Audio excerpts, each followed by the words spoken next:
You know, Lowry's had an outstanding season to this point, and if you look at his statistics in conference play, he's even better. And the things that don't show up on the stat sheet, he's even better, and that means, you know, defensively, playing without fouling, a lot of those other areas he has quietly improved every single day, and I think it's a big reason our success. Not just him, but even Kobe and Raleigh. You know, those guys have been given big roles, and they've worked hard in practice. They've learned a lot through trial and error in games, and now that we're getting close to turning into the month of February, they have a lot of experience under their belt now. You know, they've played 20 games. They've been at this a while. They don't make those freshman mistakes as much anymore.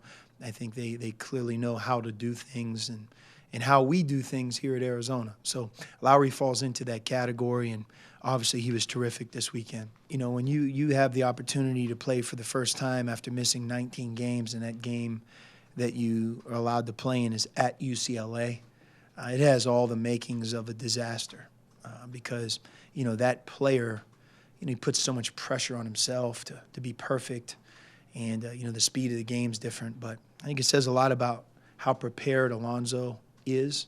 You know, the credit of our group, we've always treated him as if he could play the next game.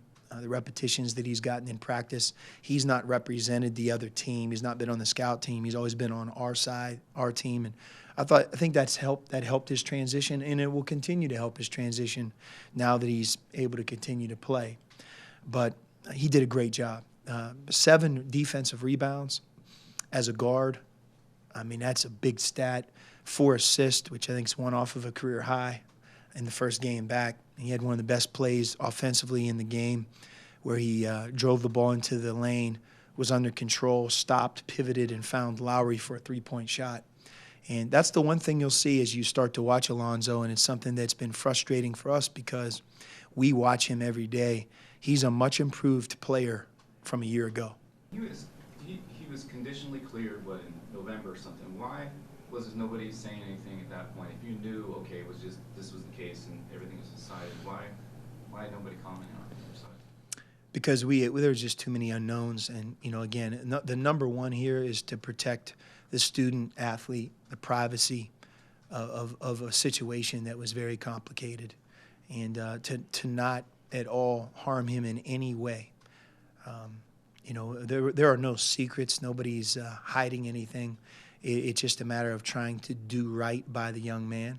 And, you know, if criticism comes on myself or somebody like Greg Byrne or our administration, we would much rather have the criticism pointed towards us than to do something that is unnecessary to potentially harm a young person.